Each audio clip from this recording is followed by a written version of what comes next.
Good evening, everyone. My name is John Herod. I'm the CEO and Executive Director of the Kansas City Public Library System, and I want to thank you for joining us tonight for this latest installment in our virtual series of signature public events as we commemorate Missouri's bicentennial. Missouri joined the Union August 10th, 1821. This period was an especially robust time for state formation. Indiana, Mississippi, Illinois, Alabama, and Maine all acquired statehood. But with great respect to our brothers and sisters from Illinois or Indiana, their entrance into the Union was not a headline event, nor, of course, was it as divisive as what happened here in Missouri. Deciding the fate of Missouri was folded into a multi-year political crisis in which the nation was forced to reckon with the meanings and definition of citizenship and freedom. Compromise measures ultimately cleared the way for statehood for Missouri, but the issue was so heated, so intense, that Thomas Jefferson famously likened it to a fire bell in the night that awakened and filled me with terror. Well, joining us tonight are the editors of a new 2-volume series that takes its title from that famous Jefferson concern, A Fire Bell in the Past, The Missouri Crisis at 200, published by the University of Missouri Press. The first installment is available now. The second is due out for release later this year, hopefully in December. Our first guest is John Craig Hammond, Associate Professor of History and Assistant Director of Academic Affairs at Penn State University in New Kensington. Dr. Hammond trained at Temple University and the University of Kentucky and is the author and editor of a number of works about the early republic, including Contesting Slavery, The Politics of Bondage and Freedom in the New American Nation, as well as Slavery, Freedom, and Expansion in the Early American West. Also joining us is Jeff Pasley, Professor of History and Associate Director at the Kinder Institute on Constitutional Democracy at the University of Missouri-Columbia. He holds a PhD from Harvard and is author of The Tyranny of Printers, Newspaper Politics in the Early American Republic and the First Presidential Contest, the Election of 1796, and the Beginnings of American Democracy. If any of our guests have participated in any other bicentennial activities, you may have seen the traveling exhibit that Jeff helped create, The Struggle for Statehood, which was a project sponsored by the Missouri Humanities Council. Craig and Jeff, I want to thank you for joining us tonight. Thanks for having us. Thank you for inviting us. Well, let's start in a way, I guess, at the end. Is what Missouri has become today in any way a product of this state's origins? Defer that question to my friend and colleague from Missouri. Well, if you, absolutely, without making too big a deal out of origins and boundaries and things like that. Obviously, lots of things went to contribute to it. To me, the defining thing about Missouri is that the first Missouri Compromise in 1820 that started the process of actually letting us in the Union. They famously drew this line between slavery and freedom across the United States and put Missouri on the wrong side of it, as in to say, like the area that was going to be free was the area north of Missouri's southern border. So Missouri was kind of like grandfathered into tyranny, you might say. In other words, Missouri was allowed to keep its slave system, even though virtually guaranteed they were going to be surrounded on at least 2 sides, and of course it ended up being on 3 sides by non-slave territory, or originally it was 2 sides, and by non-slave territory, 1 side by a mountain range and the other side by foreign territory. And that's always just set up this contradiction of what I sometimes say in class is that Missouri's like a sore thumb of slavery sticking up into what people thought of as the zone of freedom. And it's like a southern place and a northern climate. It's a place that's very southern in its society in terms of, it was in the early 19th century. And it kind of continued to be in the early 20th century. But then on the other hand, these big cities grew up on each side of it, which are much more, people can debate about what St. Louis and Kansas City are, St. Louis, I always compare to like Pittsburgh or Baltimore, or Kansas City. I know, they love to be Dallas or Denver.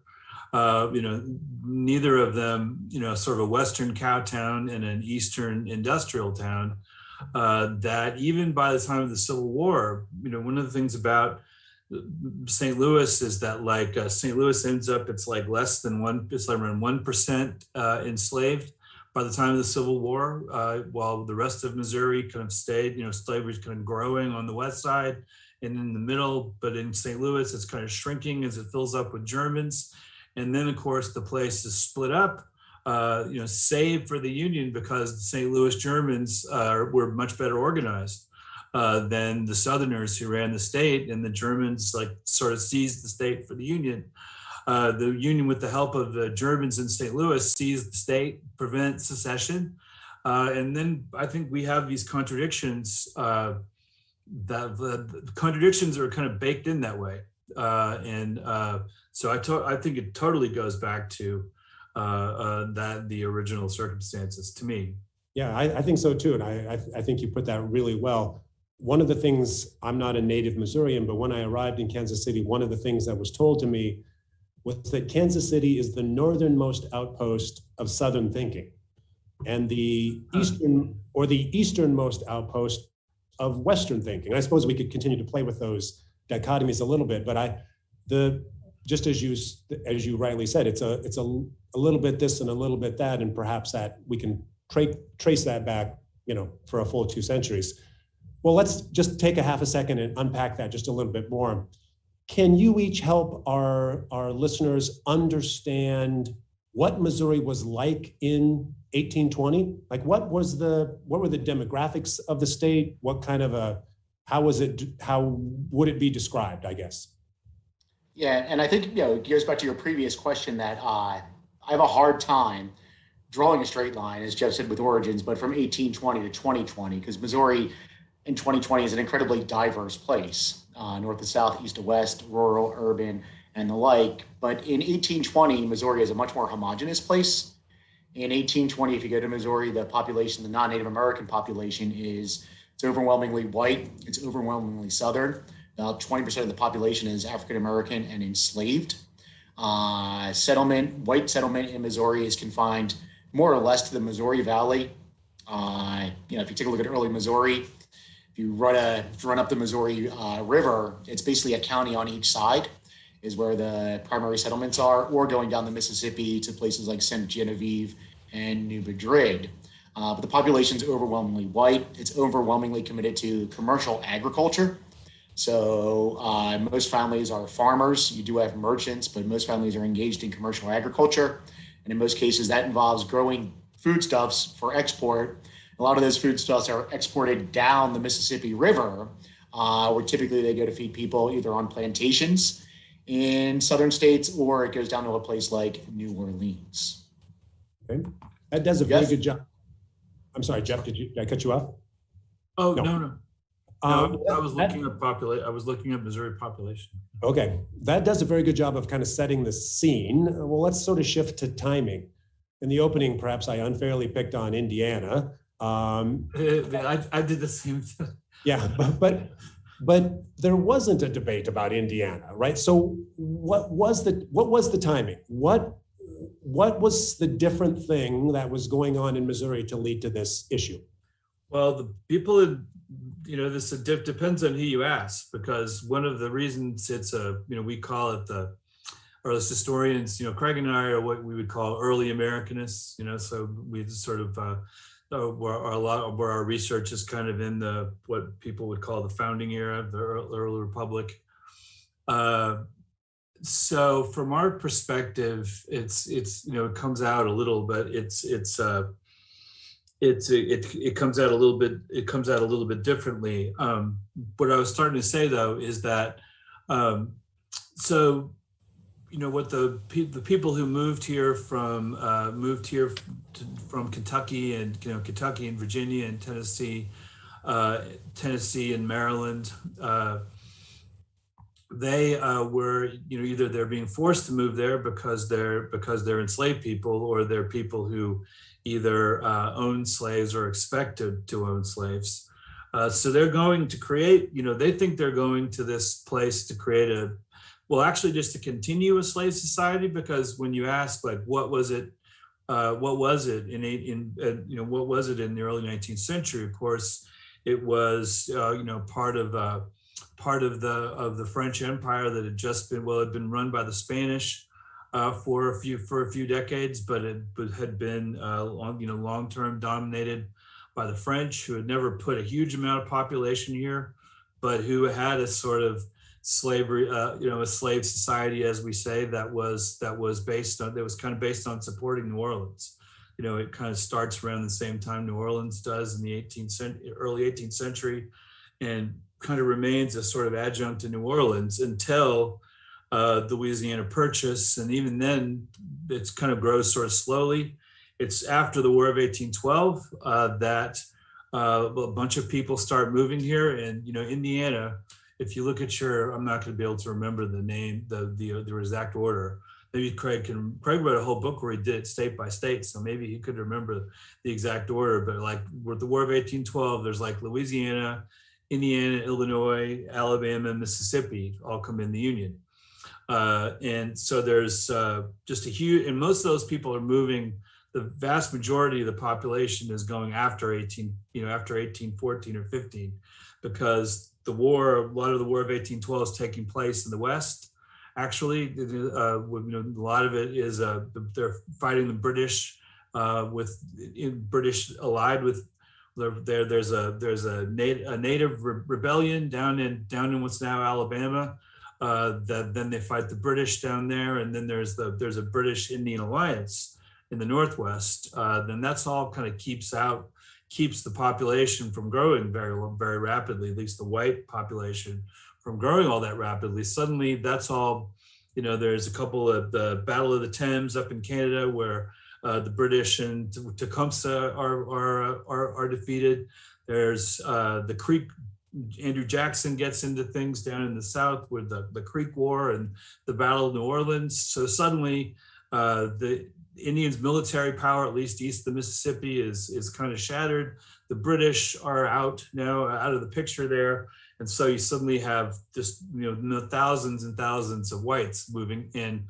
And in the southern parts, whites and enslaved people being forced to move into that area. Now, so that's kind of the background of Missouri. And in Missouri, they just thought they were doing exactly what people had done in Alabama and Mississippi, which is Southerners. And only in Missouri, they were the ones who didn't have as much money. The land was much more productive and much more valuable down in Mississippi and Alabama. Missouri is a little cheaper because of the cold climate. So their expectation was they were probably just going to have another, probably not as rich a slave society as the one in Mississippi and Alabama, but nevertheless follow along in that same thing. And they thought they were going to a place where slavery already existed. Now, I'm probably going on too long, but other side of it is in the North, there's been a lot of debates about slavery, actually more than people realize all along. But especially as people in the Northeast, Pennsylvania, New York, New England, as they are looking, millions, hundreds of thousands of them are moving west too. And when they're moving west, they're looking at a few, one thing that North and South agree on is that the future of the country is in the West. Only in one case, it's going out to start new plantations, sugar and cotton plantations out in the Southwest. In the other case, it's the expectation that we're going to go start family, New England style or Northern style family farms. They probably weren't paying, it's kind of clear that they didn't really know a whole lot about what was going on in Missouri. I mean, the thing that they knew about it was the Northwest Ordinance, which of course is only east of the Mississippi and it's only north of the Ohio. So it really doesn't apply to Missouri, at all, but it nevertheless kind of set this precedent that in that northern area, at least as Northerners saw it, that was probably going to be free territory. At least there weren't going to be, and there weren't going to be, it wasn't going to be slavery. And there's also a fair bit of racism in this. They also expected that there would be that there would only be whites. Long story short, when you get to the point where there's a lot of War of 1812 veterans in there, there's a lot in Congress after the war, and there's a lot of people who are there's some scandals about the fact that, you know, in the North, and frankly, even in places like Virginia, that one time they had all kind of thought that, oh, well, slavery maybe is on the way out. Certainly in the North, they were thinking that slavery is going to, because in the North, one of the things that had happened was there had been a bunch of, slavery had been abolished by Constitution in the New England, slavery once existed everywhere. Then it's abolished in New England, and then there's gradual emancipation laws put in New York and Pennsylvania, New Jersey, and places like that.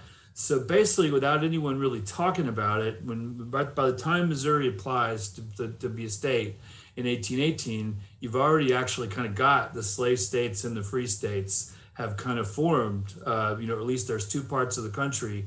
The one part where slavery's on the way out, other part where slavery's growing, and they don't really kind of agree on what the future is going to be.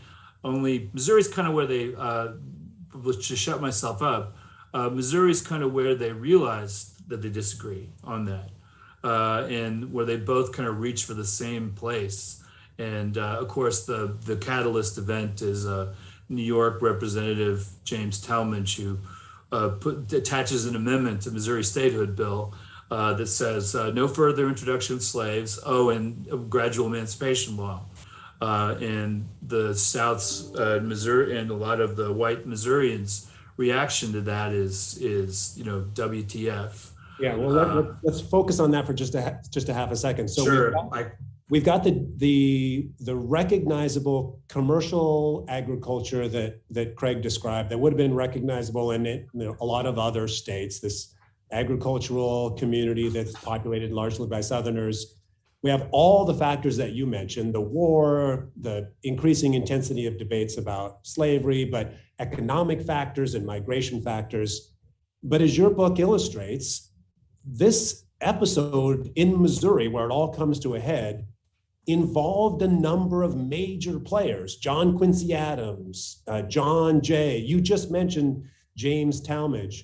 So was this in fact a national conversation about what to do about Missouri? Yeah, and I would say in many ways, the Missouri crisis is it's not about Missouri. It's about something much larger than Missouri, which is why it's so contentious. And it's why, a simple question of statehood for Missouri, which by 1819 is an entirely routine matter. As we mentioned earlier, 5 states had rapidly gained statehood. A very routine matter turns into a crisis that the United States is perilously close to falling apart in 1820 as a result of the Missouri crises. And as Jeff was alluding to earlier, what the Missouri crisis is really about, it's a question about the future of slavery in the United States. Jeff mentioned James Tallmadge Jr. earlier, the representative from New York. James Tallmadge Jr. had grown up in the Hudson Valley of New York. He was himself a slave owner. His family had owned slaves. And in the course of his lifetime, he had seen slavery more or less eradicated from New York. And it was done pretty simply, pretty painlessly, at least for white people. Black people really had to pay the price for gradual emancipation. But New York had managed more or less to abolish slavery over the course of his lifetime. And when he looked at everything that was going on in the United States in 1820, especially it was really by 1819, 1820, the excesses of slavery, and slavery always has excesses in it, but the excesses of it in the United States, a nation, predicated on the premise that all men are created equal and endowed by their creator with certain inalienable rights. By 1819, the excesses of slavery were just so gross.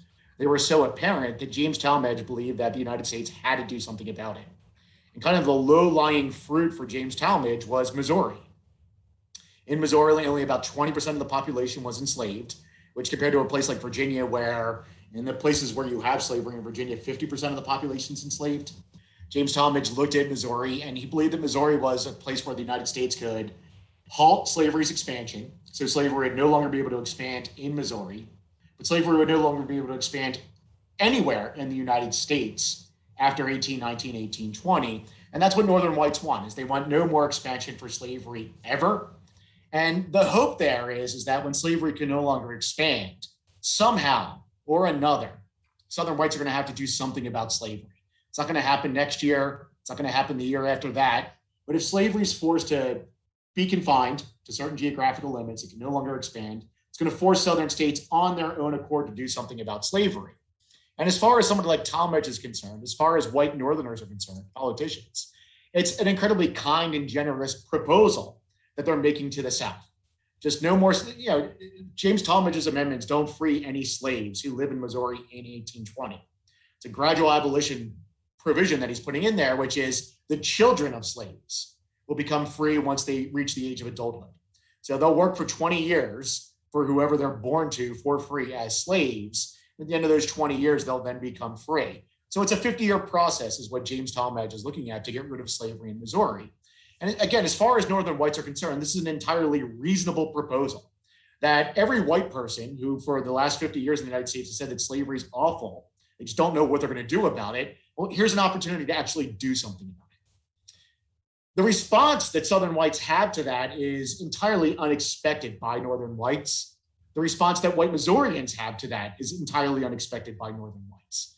And the response that Missourians, white Missourians and white Southerners have is one of absolute outrage. That's why this ends up lasting for 2 years, because it's not really about Missouri. It's about the future of slavery in the United States. It's about the future of slavery in the United States, which, in 1820, it's a semi-continental union or empire. It goes to the Mississippi River. It's a little bit past it with Missouri, obviously. But there's anticipation that the United States is going to become an empire that's going to go to the Pacific. There's expectations the United States is an empire that's going to acquire Canada. It's going to acquire places in the Caribbean, perhaps even parts of Mexico. And the expectation then is that the United States has to do something about slavery now, or it'll never be able to do anything about it. And that's exactly what Southern whites want.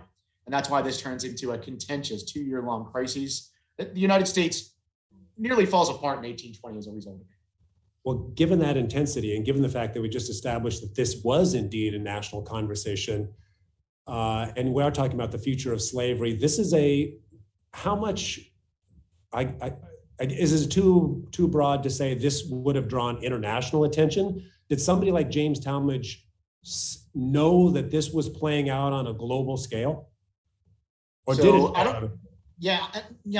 I don't know how much this was reported on in foreign newspapers, but foreign consulates who are in Washington, their letters are readily accessible, and every one of them writes about what's going on in the United States. So just, one that comes immediately to mind is the minister from Portugal writes back to Portugal that the United States is going to fall apart over this.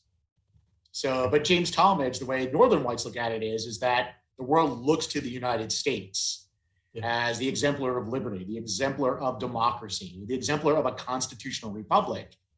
And what slavery says is that the United States is nothing but a bunch of hypocrites who they love liberty for themselves and they're ready to deny it in others. If I can quickly add there too, what precedes all of this in 1818, 1819 is there's a group of British travelers who go to the United States after 1815, and they all write these books that are published in London. They're read widely in the United States. And more or less all these British authors say the same thing about the United States. The United States is wonderful. A constitutional republic is a wonderful thing. The problem is slavery. And slavery just exposes Americans as the hypocrites that they are. Slavery undermines the promise of the United States. And then that's followed by a review of all of these books in probably like the New York Review of Books of 1820, journal called the Edinburgh Review, where they basically make that point. The United States is great except for slavery. So James Tallmadge Jr. is very conscientious about this playing out on the national stage. A gentleman by the name of Robert Walsh, who's a Philadelphia intellectual, he actually writes an essay defending the United States prior to the Missouri crises in response to these British travelers. And then he switches, and in 1820, he writes an essay opposed to slavery. So he changes because he recognizes what the Missouri crisis has done to the United States' reputation in a place like England. Was Tallmadge just a savvy political operator? I mean, did he know that he was putting Southern whites in a position where they would have to maybe take a different, he's linking geography and morality in a weird kind of way, potentially. I mean, was he and the other politicians, northern politicians that would have supported this, was there any political kind of unintended political consequences that they were aiming for? Jeff, I wouldn't say that Tallmadge wasn't savvy. Tallmadge. That might have been his problem, was that he was not a savvy politician. No. I mean, Tallmadge seems to be more of a bit more of a googly-eyed centrist, to be honest. And because he was kind of in a modern perspective, like he wasn't in Congress very long, and one of his other big speeches was just a rip-snorting support for Andrew Jackson. So he wasn't like a consistent moralist and all kinds of things. He's just like embarrassed about this slavery thing because of the stuff that had written. But in answer to your other question, John, I mean, it's not like, it's kind of a slow moving media world at that time, but they certainly did know that they thought they were doing this for international opinion. Absolutely. Yeah. Probably international elite opinion, because they were just tired of the British being able to tweak them like that. But so in terms of savvy political operators, there certainly probably were some people who took advantage of it. I mean, this is all very hard to pick out, because one of the Southern reactions to this, to all this, was that it was a political plot. In fact, the idea was that the Federalists, the party of Hamilton and Alexander Hamilton and John Adams and such, who were kind of like, circling the drain at this point because they'd had a little problem with disloyalty, or the appearance of disloyalty during the war. And so we're pretty much done as a national thing. And so the operating theory with a lot of the Southerners was that, okay, this is just a Federalist plot to make a comeback. They're trying to divide North and South because that's the way they are. Because they had tried out criticizing slavery some during the war. One of the proposals of the Hartford Convention, as it was called, which were a few of the New England states got together and didn't really plot secession, but they kind of had demanded various things. One of the reform of the 3/5 clause is one of the things that they had asked for. So for a lot of the reaction to this, the Missouri crisis, it's a Federalist plot, and there's a particular figure who was very famous at the time, not so much anymore, Rufus King. Rufus King, sort of, who'd been, I'm trying to think of who an equivalent figure to Rufus King would be. I suppose sort of John McCain, if John McCain were alive. Somebody who'd been like a diplomat, had been a senator, he'd been around politics for, since the Revolution, actually. And he gives some speeches against Missouri, against slavery in Missouri that become very widely printed. And he's considered he'd been a Federalist presidential candidate, and Rufus King was often pointed to as the ringleader of this sort of Northern sectionalist Federalist plot.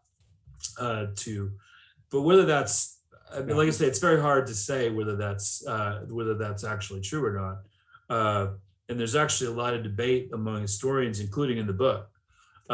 Including between this is volume 1 of a 2-volume set. And Craig, how many different opinions do we have on the subject of whether or not, of who won the Missouri crisis?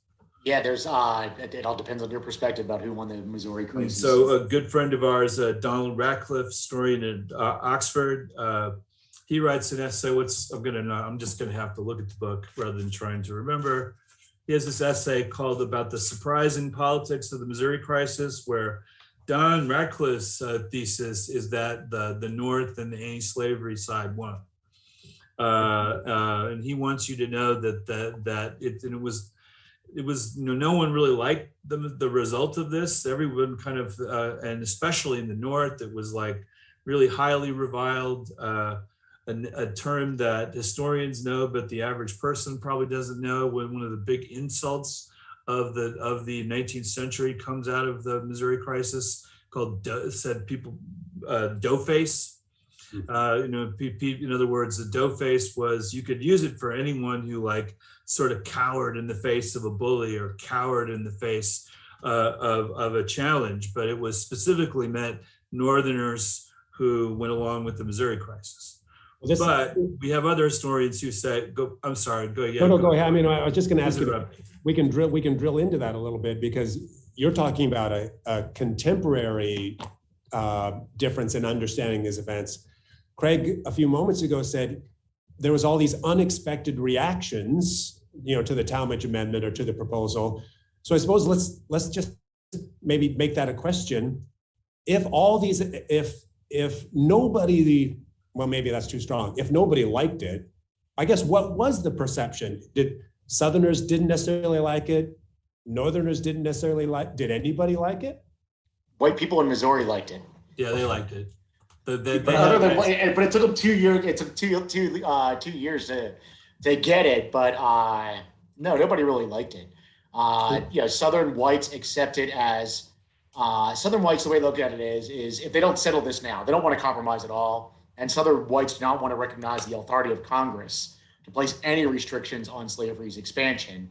And of course, the Missouri Compromise, it allows Missouri to become a state, yes. also prohibits slavery north and west of that 3630 line. Southern whites see this as the best possible outcome. Their concern is if they don't quell the issue immediately, they don't solve it right now, it's going to be the issue that the 1820 elections are going to be run on. And Northern politicians are going to run on vote for me and I'll prohibit slavery's expansion forever anywhere. And then you're going to have a new Congress and a new Senate that will go ahead and enact those restrictions. Southern whites more or less don't like it, Southern white politicians, but they accept it as the least worst possible outcome. Okay. All they gave up was basically today what is Kansas. And I remember, there's one Southern congressman who writes that, granted, we're all angry about this now, but the reality is it's Native American nations live there. And if we're smart about this, we'll never, ever allow white people to settle there. We'll reserve this solely for Native Americans, and we don't have to worry about that ever becoming a free state. But still, very few people are happy about this other than white Missourians. What's interesting is that if you take that unhappiness, ill ease, in the high school history textbook version of this story, the Missouri Compromise used to be portrayed, who knows, perhaps it still is, as an example of politics that maybe worked. The conflict was avoided, turns out not forever, but still. I remember, I think I learned when I was a high school kid, it was an example of the genius of the American political system, that the compromise worked. Right. In your work, you suggest that is, a little flat, let's say that. Correct? That interpretation of the Missouri Compromise, what it really comes out of is like the 1950s. So you have post-World War II, you've seen the death and destruction of the first half of the 20th century. And a lot of scholars, historians, political scientists, and the like, they make the argument that the genius of the American political system is its ability to compromise. And perhaps it is, but in 1820, that's not how the Missouri Compromise is understood. The Missouri Compromise, it does prevent the United States from falling apart. Whether or not that's a good thing or a bad thing, as an historian, I don't really have an answer to that. But people who lived through it at the time, what it ends up doing is it ends up perpetuating slavery for another 40 years in the United States. And what I'll say about the Missouri Compromise is it's probably the last chance for the United States to do something meaningful about slavery. It's the last chance for the United States to actually enact some kind of measures that might somehow, some way, far off in the future, lead to slavery's gradual and peaceful abolition in the United States. That doesn't happen in 1820. Instead, you get the Missouri Crises. And the result of that is 40 years later, you have the American Civil War, which I think this is another issue where, the way historians and scholars think about incidents have changed. For a long time, when we came of age, the American Civil War was this tragic misunderstanding, brother fighting brother, and stuff like that. But the reality of the American Civil War is it's probably the most deadly, destructive war in world history up to that point. That the only way you can end slavery in the United States is by having the most deadly, destructive, drawn-out war that had ever happened in human history up to that point. Is that genius for compromise? Yeah, I don't know. I wish I had a better answer for you to that, but I don't. Well, but I don't see it as an act of genius. well, and even the details of that are kind of like what I remember being taught, John, was about, and the thing that when I first started telling people, oh, we're working on this book about the Missouri crisis, of course, first they don't know which crisis we're talking about. And then they know, people would think it was Ferguson or something. And then the other thing that would come up was, oh, right, that's the Missouri Compromise. That's when they decided to balance between North and South. And that's one of the other things that comes out in the book is that, that isn't actually what happened. I mean, Maine gets taken hostage. It's not like balanced. It's like the South takes Maine hostage and kind of forces the chief doughface was the guy from Maine, Massachusetts, the guy who was one of the lead, John Holmes, who was one of the leaders of the Maine movement. And he sort of is somewhat willingly, but somewhat forced to be the spokesperson for, why we should actually compromise this. But it's because his whole thing has been taken hostage by the South and forced into a bill with Missouri. And even then, it doesn't actually, Maine becomes a state before Missouri does.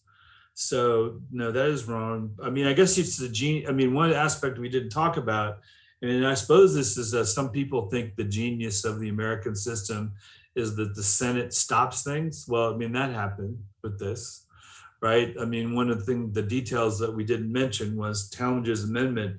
In fact, what really makes the Missouri crisis is that Tallmadge's Amendment passes the House, right? That's the part.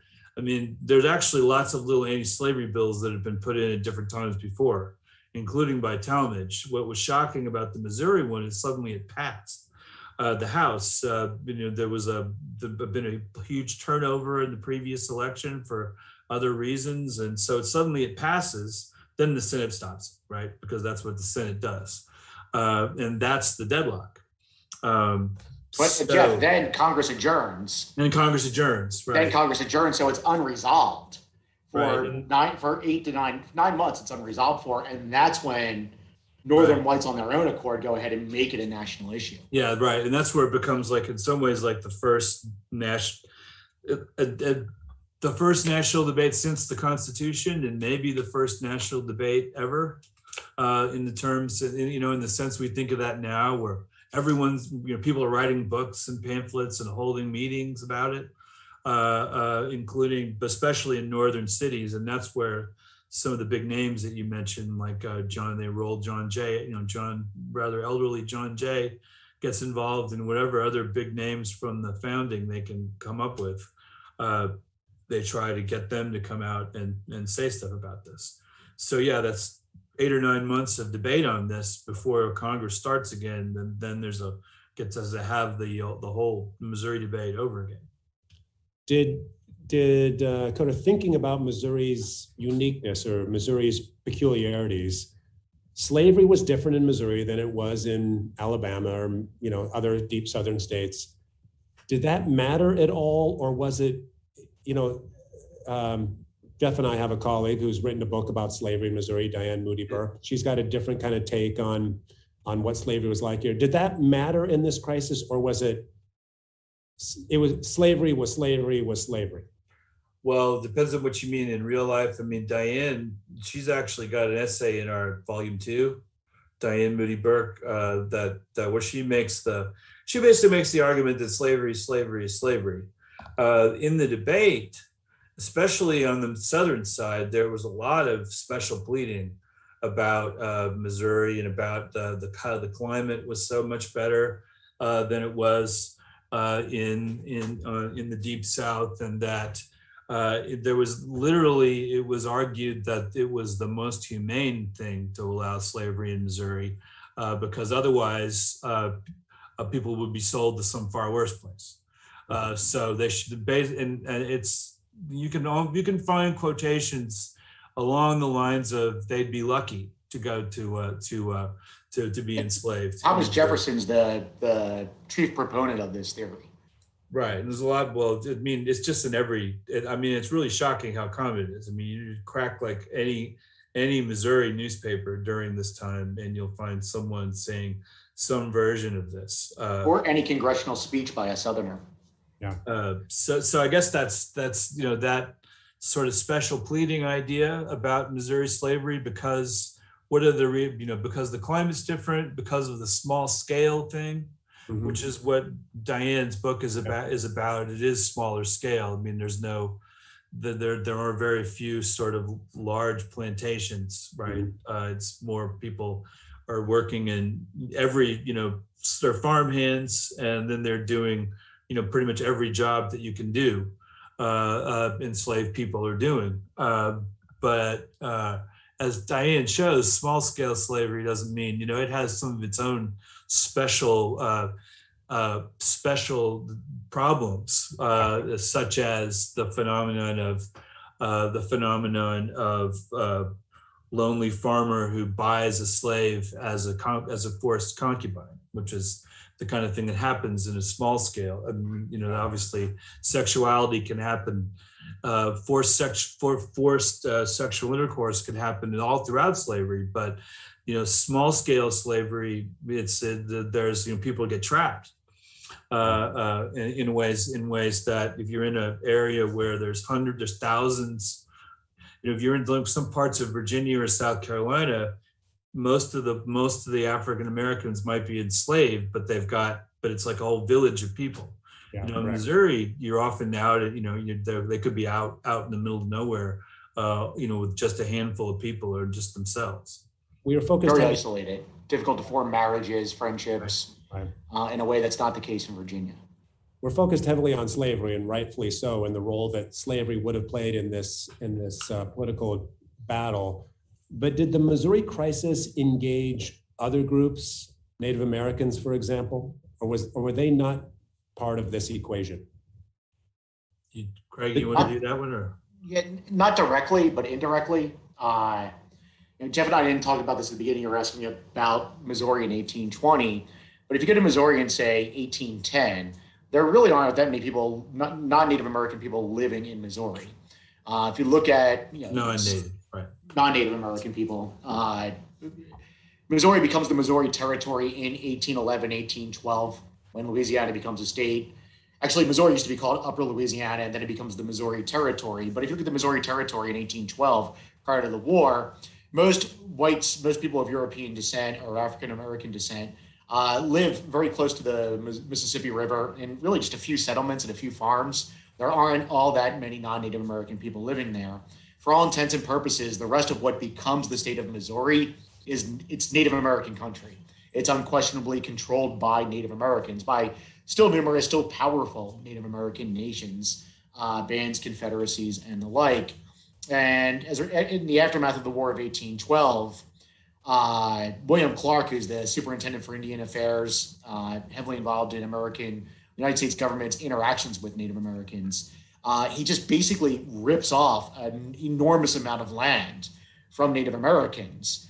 And that goes on the market, and that turns into the Boone's Lick settlements. And we have this great chapter in our book by a scholar at Cambridge University, Bobby Lee, where he writes about how between 1815 and 1819, Boone County, what becomes Boone County, Boone's Lick, is probably the place experiencing the greatest population growth in the world.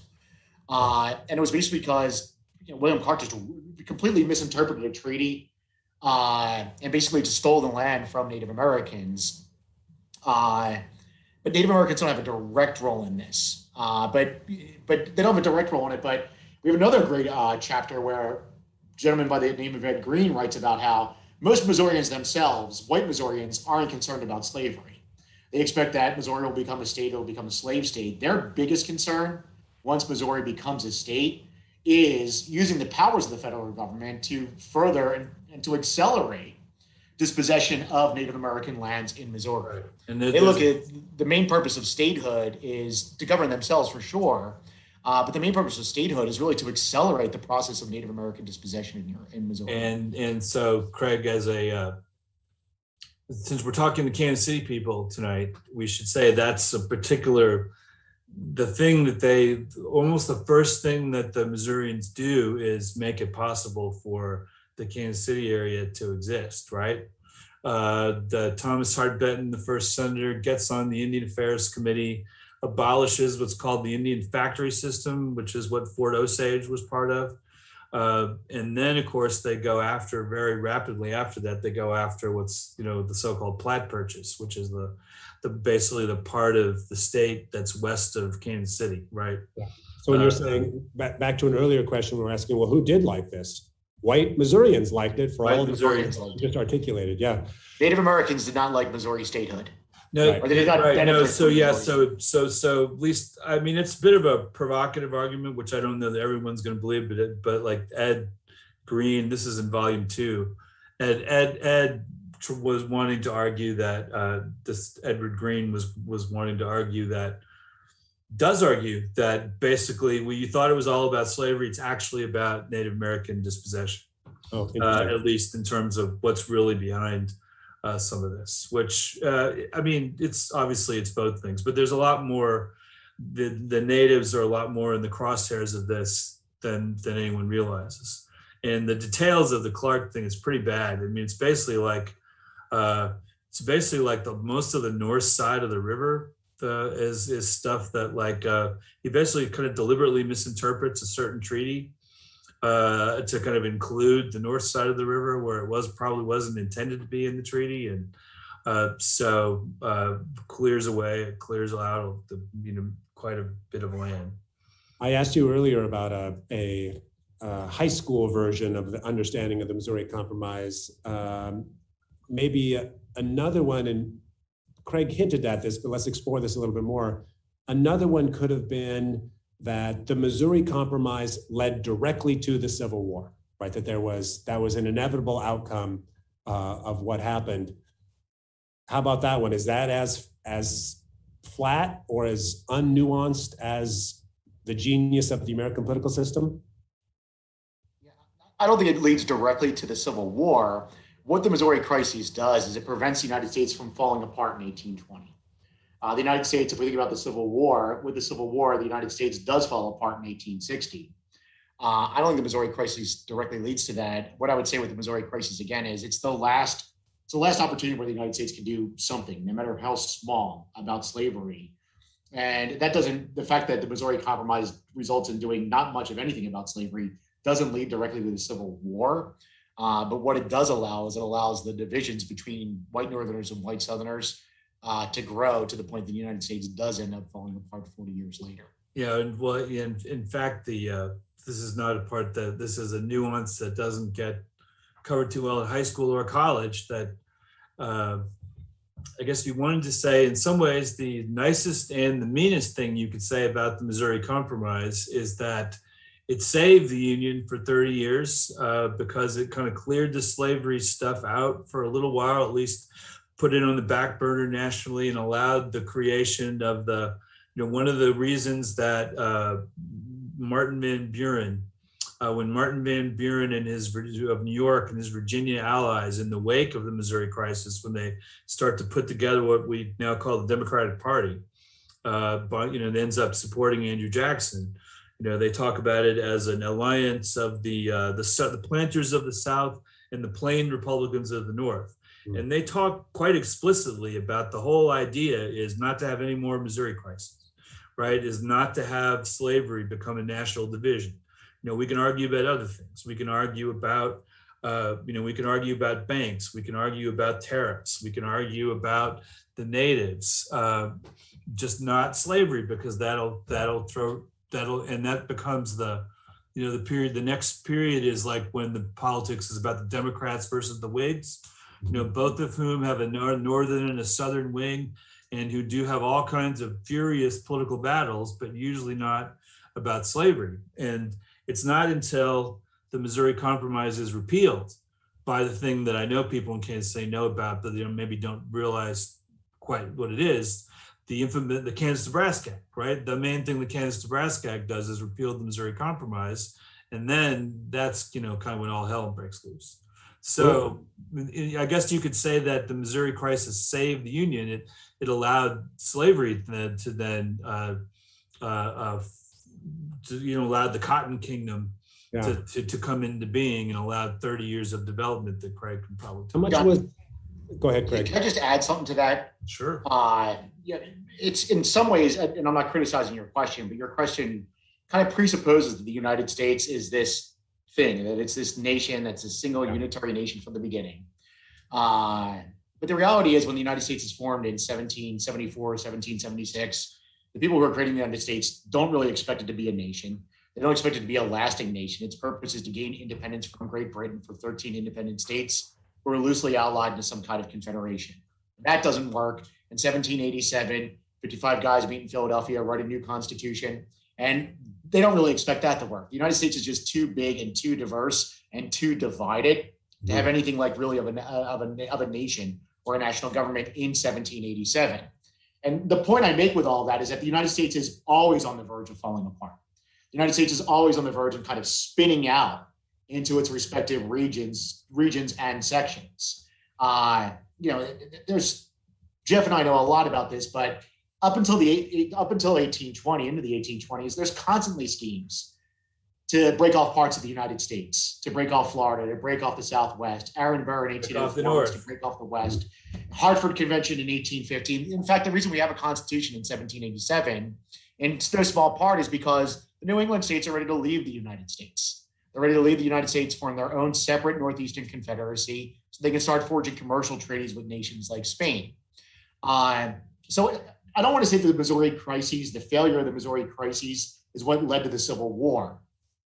The United States is inherently unstable from the beginning. And that's maybe not because the United States is good or bad or great or poor or anything like that. The United States is unstable from the beginning because it's so big, it's so diverse, it's so vast. Pretty much the only thing that people who live in the United States have in common in 1787 or 1820, so they speak the same language. And if you speak to somebody from Maine and if you speak to somebody from Georgia, it's hard to say they're even speaking the same language.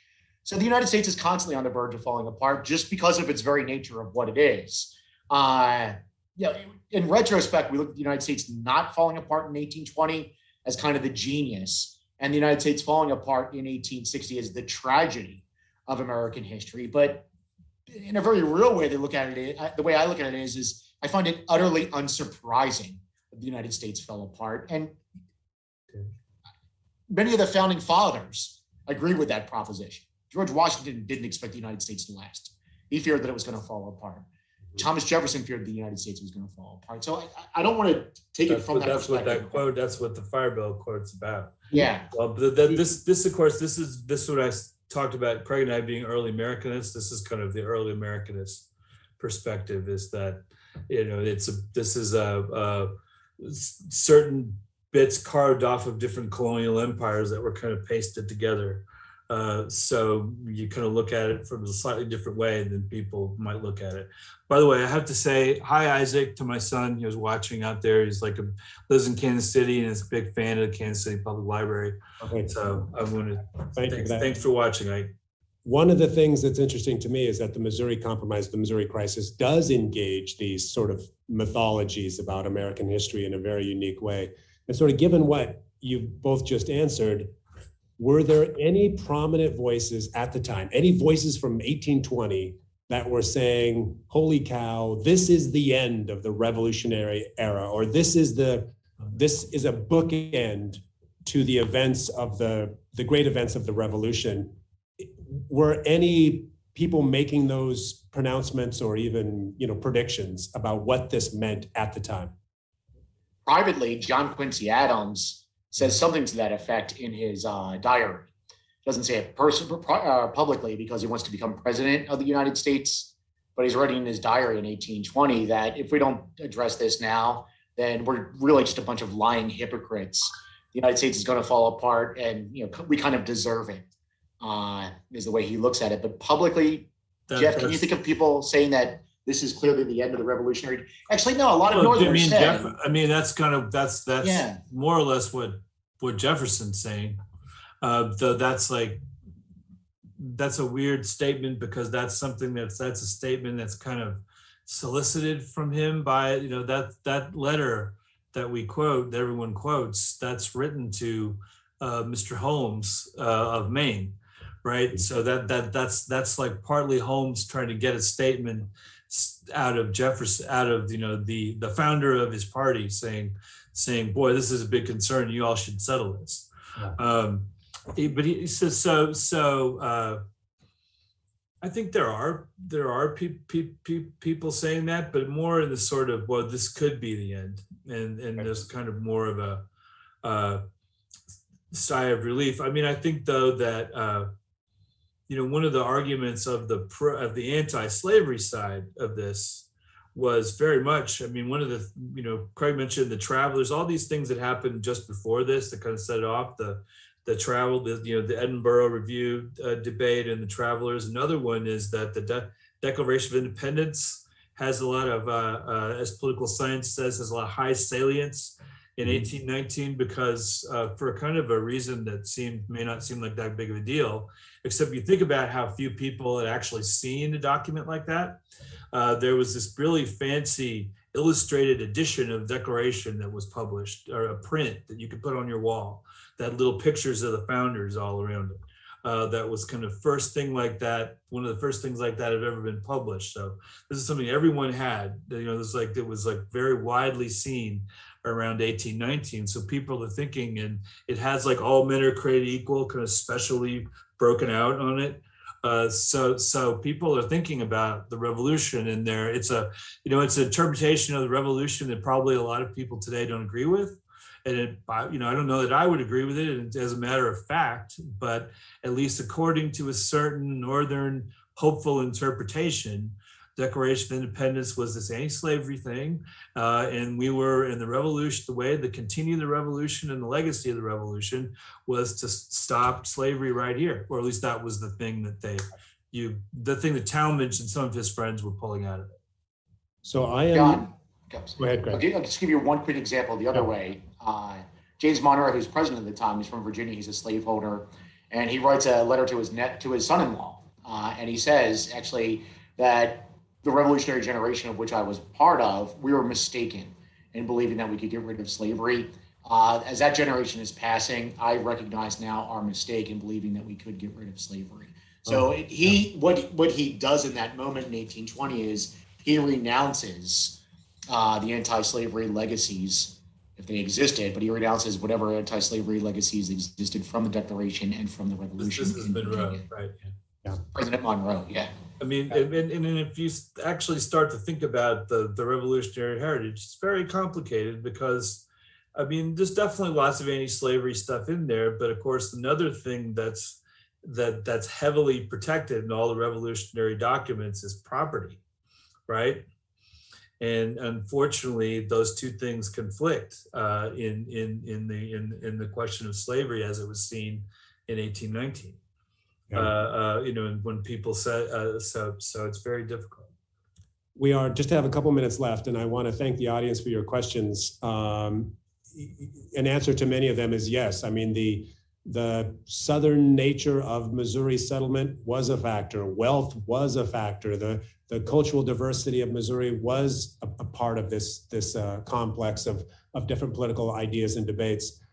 So this is sorry to make this overly biographical, but I was in grade school in the American Bicentennial, 1776. I remember our class, recreating the fife and drum and Yankee Doodle and the Liberty Bell out of popcorn balls or whatever it was.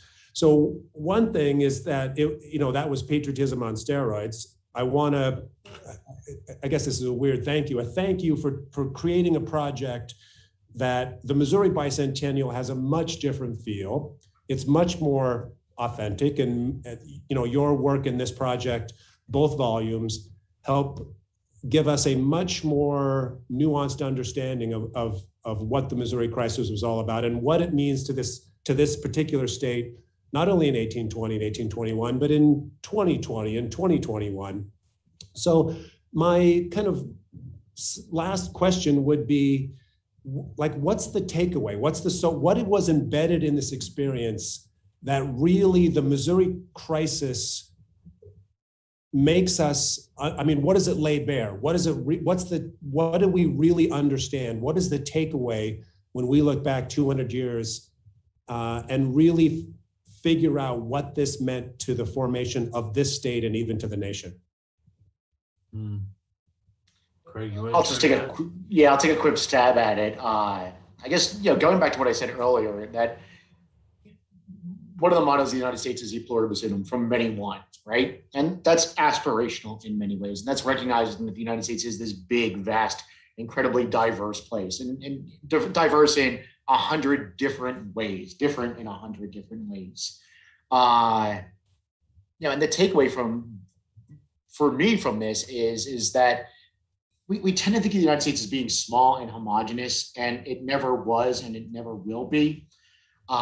And the takeaway of this for me is that the United States isn't one thing. It can never, ever be one thing.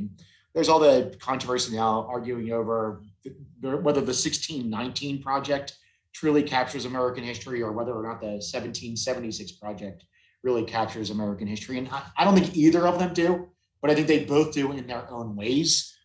And the United States is it's a big, diverse place, and there will always be argument. There will always be conflict. And even what we're seeing today is, I don't like the divisions that we have in the United States these days, but in some ways, I don't want to say it's inevitable, but it's also unsurprising to me. Jeff? Yeah, it's our takeaway. Well, I mean, I guess I'll do a Missouri takeaway, which is that like a lot of the contradictions that we see throughout the nation as a whole, we have them right here. And I guess what I hope that when the exhibit that we did in this book, what I hope people could get out of it was that, and this is something that, I feel this way about Kansas City as well, is that there's all these things that people want history to be this feel-good thing or a bitterly critical thing, and the truth is somewhere in between. And actually, we'll only really be able to deal with the past or the future if we realize that it's all like mixed up together, and that you shouldn't be going to history to like look for your moral models, right? This is going to sound trite, but the moral models are the ones that we have to make, and that history is something that we need to realize. Is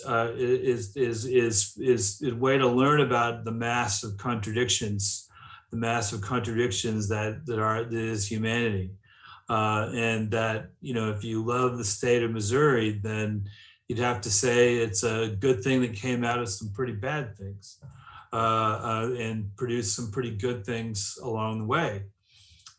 Maybe they're more cultural sometimes than they are political, but nevertheless, that's a real. What I love about Missouri history is that, like, if you're looking at it all honestly, it's something you can't fool yourself about, right? If you're actually looking at it,